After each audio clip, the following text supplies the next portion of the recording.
Hello students, I am Anurag Rai. Today in this video I am going to explain the summary of chapter 3 class 10th Special English MP Board. The name of the chapter is Of Expense, written by Francis Bacon. This summary will be in Hindi as I have already recorded a video of the same summary in English. So in this video you will hear the summary in Hindi. इस video में ये summary Hindi में है. तो chapter का नाम है of expense. इसका मतलब है व्यय का या खर्च का, और ये लिखा गया है ब्रिटिश मूल के लेखक फ्रांसिस बेकन के द्वारा. तो इस चैप्टर में लेखक जो हैं फ्रांसिस बेकन, वो खर्च के बारे में, व्यय के बारे में हमको कुछ सलाह देते हैं. उन्होंने ये ऐसे लिखा है लोगों को, पाठकों को ये सलाह देने के लिए कि हमको अपने पैसे को, धन को किस प्रकार से खर्च करना चाहिए, हमें अपने वित्तीय मामलों को किस प्रकार से डील करना चाहिए. इस विषय पर फ्रांसिस बेकन ने ये चैप्टर ऑफ एक्सपेंस लिखा है. तो इस चैप्टर में शुरुआत में लेखक कहते हैं कि रिचेज़ माने धन संपत्ति. धन संपत्ति जो होती है वो खर्च करने के लिए होती है, लेकिन फिजूल खर्च करने के लिए नहीं होती, बल्कि धन संपत्ति होती है सम्मान के लिए या अच्छे कामों के लिए खर्च करने के लिए. वो ये भी कहते हैं कि महान कार्यों के लिए या सामाजिक भलाई के लिए या देश हित के लिए, राष्ट्र के हित के लिए पैसा यदि खर्च किया जाए तो वो फिजूल खर्ची नहीं माना जाता, बल्कि पैसे का सदुपयोग माना जाता है. हाँ, लेखक ये कहता है कि फिजूल खर्ची में हमें ज़रा भी पैसा खर्च नहीं करना चाहिए. अच्छे कामों के लिए चाहे भले ही हम ज़्यादा पैसा भी खर्च कर दें. तो इस चैप्टर में लेखक हमको ये सलाह देता है कि किसी भी इंसान को अपनी आमदनी का, अपनी इनकम का हाफ पोर्शन, किसी इंसान को अपनी आमदनी का आधे से ज़्यादा भाग खर्च नहीं करना चाहिए.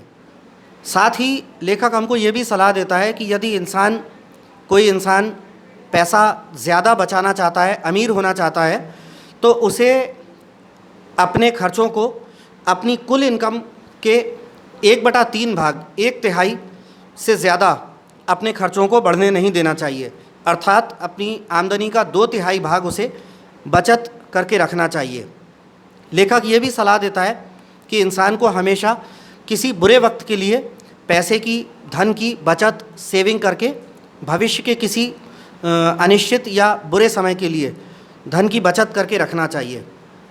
लेखक हमें इस निबंध में, इस ऐसे में 2 प्रकार के खर्चों के बारे में बताता है. एक लेखक बताता है ऑर्डिनरी एक्सपेंसेस, सामान्य खर्चे, और दूसरा बताता है एक्स्ट्रा ऑर्डिनरी एक्सपेंसेस.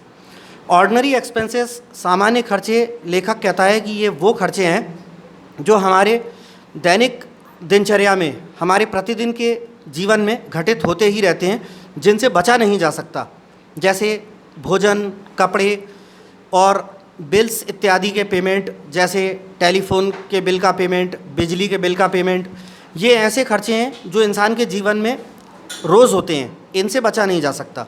तो इन खर्चों में इंसान को मितव्ययी होना चाहिए, समझदार होना चाहिए, विवेकशील होना चाहिए, और इन खर्चों को होशियारी के साथ, मितव्ययता के साथ खर्च किया जाना चाहिए. दूसरे प्रकार के खर्चे जो लेखक बताता है वो एक्स्ट्रा ऑर्डिनरी एक्सपेंसेस यानी असाधारण खर्चे लेखक बताता है. असाधारण खर्चे लेखक कहता है कि ये वो खर्चे होते हैं जिनको हम पहले से, जिनका कैलकुलेशन या जिनका पहले से एस्टिमेशन, गणना या आकलन करके नहीं रख सकते असाधारण खर्चों को. क्योंकि ये खर्चे होते हैं दवाई इत्यादि पर, इलाज पर. तो हमें पता नहीं होता है कि हम कब बीमार हो जाएंगे, या फिर यात्रा पर, घूमने फिरने या मनोरंजन पर. तो हमें पता नहीं होता कि भविष्य में हम कब अपने परिवार को लेकर कहीं बाहर घूमने फिरने जाना पड़ेगा, हमें घूमने का प्रोग्राम बनाएंगे, या हम कब बीमार पड़ जाएंगे, अस्पताल में भर्ती हो जाएंगे. तो ये हमें पता नहीं होता, तो इनका हम पहले से आकलन करके नहीं रख सकते. तो ये दो प्रकार के खर्चे लेखक बताता है, ऑर्डिनरी एक्सपेंसेस और एक्स्ट्रा ऑर्डिनरी एक्सपेंसेस। इसके साथ ही लेखक दो और स्वभाव के खर्चे बताता है। वो लेखक बताता है रैकरिंग एक्सपेंसेस और non recurring expenses. Recurring expenses का अर्थ लेखक बताता है, रैकरिंग का मतलब होता है आवृत्ति, यानी कि जिसकी बार बार आवृत्ति हो, ऐसे खर्चे जो बार बार होते हैं। ये हमारे साधारण खर्चे ही होते हैं, ऑर्डिनरी एक्सपेंसेस ही होते हैं, जो हमारे डे टू डे लाइफ में, एवरीडे लाइफ में होते ही रहते हैं। नॉन रैकरिंग एक्सपेंसेस यानी कि ऐसे खर्चे जिनकी आवृत्ति नहीं होती, बार बार नहीं घटित होते। ये वे खर्चे हैं जैसे शादी विवाह आदि। तो इंसान के अगर दो बच्चे हैं तो बार बार तो शादी नहीं होती, एक बार शादी हो गई। या इंसान अगर मकान बनवा रहा है तो बार बार 25-50 मकान नहीं बनवाता, एक बार मकान बनवाता है, शादी एक बार करता है। तो इन खर्चों में लेखक कहता है कि इंसान मुक्त हस्त होकर लेविशली खर्चा कर सकता है। मकान बनवा रहा है तो एक ही बार बनवा रहा है तो ज़्यादा पैसा खर्च कर सकता है, क्योंकि ये खर्चे ऐसे हैं जो उसे बार बार नहीं करने। शादी में इंसान ज़्यादा पैसा खर्च कर सकता है क्योंकि ये उसे बार बार नहीं करना, सिर्फ एक ही बार करना है। लेकिन जो लेखक जो बताता है कि जो आवृत्ति वाले खर्चे हैं, रैकरिंग एक्सपेंसेस हैं, उनमें चूँकि ये बार बार होते रहते हैं तो इंसान को इस प्रकार के खर्चों में इकोनॉमिकल होना चाहिए, मितव्ययी होना चाहिए, प्रूडेंट होना चाहिए, समझदार होना चाहिए, डिस्क्रीट होना चाहिए, विवेकशील होना चाहिए। तो इस तरह की लेखक खर्च के संबंध में सलाह देता है। इसके साथ लेखक हमको ये कहता है कि जो लोग अपने यहाँ नौकर या कर्मचारी वगैरह इत्यादि काम पर रखते हैं, तो लेखक की सलाह ये होती है नौकरों और कर्मचारियों के संबंध में कि इंसान को बहुत सोच समझकर नौकरों का, कर्मचारियों का चयन करना चाहिए। अर्थात अच्छे, ईमानदार और वफ़ादार नौकरों और कर्मचारियों की ही भर्ती करना चाहिए। साथ ही साथ वो हमें ये भी बताता है कि हमें अक्सर समय समय पर पुराने नौकरों को बदलकर नए नौकरों या कर्मचारियों की भर्ती करते रहना चाहिए, क्योंकि लेखक का ऐसा मानना है, हो सकता है कि लेखक कहीं गलत भी हो, हर इंसान के अपने अपने व्यूज़ होते हैं। तो ऐसा लेखक का मानना है कि पुराने जो कर्मचारी या नौकर होते हैं वो मालिक का भरोसा, विश्वास जीत चुके होते हैं, अर्जित कर चुके होते हैं। तो वो कहीं कहीं किसी मामलों में मालिक को धोखा दे सकते हैं। यानी कि मालिक अगर उनसे कोई चीज़ मंगा रहा है बाज़ार से, 500 की ला रहे हैं और मालिक को बता रहे हैं 600 की, 700 की, तो इस तरह पुराने नौकर शायद धोखा दे सकते हैं मालिक के साथ, मालिक को थोड़ा पैसे में चूना लगा सकते हैं।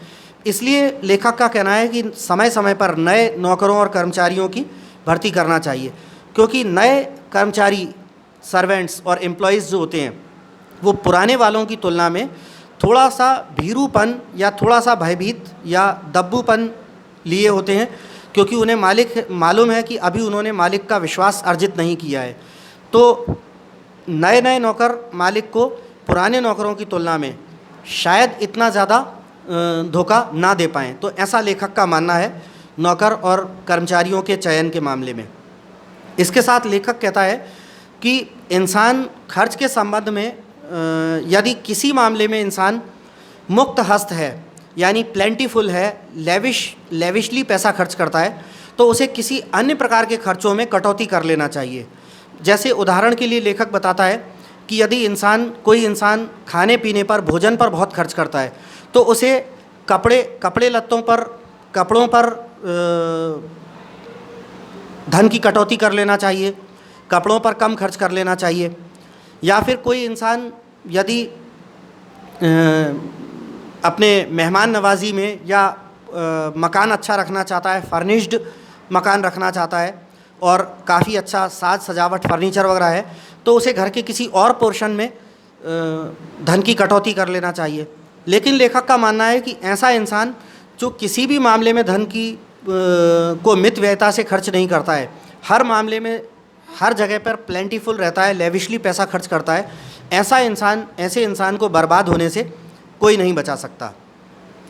इसके साथ लेखक का ऐसा भी मानना है कि हम यदि अपने खर्चों और आमदनी पर निगाह रखें, हम यदि बारीकी निगाह रखें कि हमारी कितनी आमदनी हो रही है, कितने खर्चे हो रहे हैं। यदि हम बाज़ार से लाई हुई हर चीज़ का हिसाब रखें, कैलकुलेशन रखें, या किसी से हमने कोई चीज़ मंगवाई है तो इसका हिसाब पूछें, तो लेखक का ऐसा मानना है कि इसमें कोई ओछापन या छोटेपन की बात नहीं है। ये बड़े बड़े इंसान भी ऐसा कर सकते हैं। यदि हम पैसा कमा रहे हैं, हमारी कोई इनकम हो रही है और हम उस पैसे को कहीं खर्च कर रहे हैं, तो हमें उसके खर्च का पूरा हिसाब, एक एक पाई का हिसाब जानने का हक बनता है। यदि हम अपने खर्च किए गए पैसे का आकलन कर रहे हैं, अपने खर्च किए गए पैसे पर निगाह रख रहे हैं कि कितना पैसा खर्च हो रहा है, कहाँ खर्च हो रहा है, तो इसमें किसी बड़े इंसान के लिए भी कोई छोटेपन या ओछेपन वाली बात नहीं है। इसके साथ ही लेखक ये सलाह देता है कि यदि इंसान छोटी छोटी चीज़ों को रिपेयर करने की प्रवृत्ति रखे। कुछ इंसान ऐसे होते हैं कि कोई चीज़ ख़राब हो जाने पर उनको डिस्कार्ड कर देते हैं और नई चीज़ खरीद लाते हैं, लेकिन कुछ इंसानों की प्रवृत्ति ऐसी होती है कि चीज़ों को ख़राब होने पर उसको रिपेयर करवा कर काम चला लेने की प्रवृत्ति होती है। तो लेखक ये मानता है कि अगर किसी चीज़ में थोड़ा बहुत खर्चा करके रिपेयर करवा लिया जाए और वो चीज़ आपकी कुछ और लंबे समय तक चलने लगे, तो इसमें कोई बुराई नहीं है। बजाय इसके कि छोटी मोटी खराबी, छोटा मोटा डिफेक्ट आ जाने पर कुछ रईस लोग ऐसे होते हैं जो चीज़ को हटा ही देते हैं, डिस्कार्ड कर देते हैं, कबाड़े में निकाल देते हैं और नई खरीद लाते हैं। तो लेखक का मानना है अगर चीज़ थोड़े बहुत खर्चे में रिपेयर हो जा रही है और कुछ और लंबे समय तक चल रही है तो इसमें कोई बुराई नहीं है। और अंत में लेखक का ये कहना है कि हम कंगाल हो जाने के बजाय यदि अपनी छोटे छोटे खर्चों पर कटौती कर लें, छोटे छोटे और मामूली खर्चों पर कटौती कर लें, उनमें मितव्ययता के साथ इकोनॉमिकल होकर खर्चा करें, तो इसमें कोई हर्ज नहीं है। ये चीज़ कंगाल हो जाने से काफ़ी अच्छी है।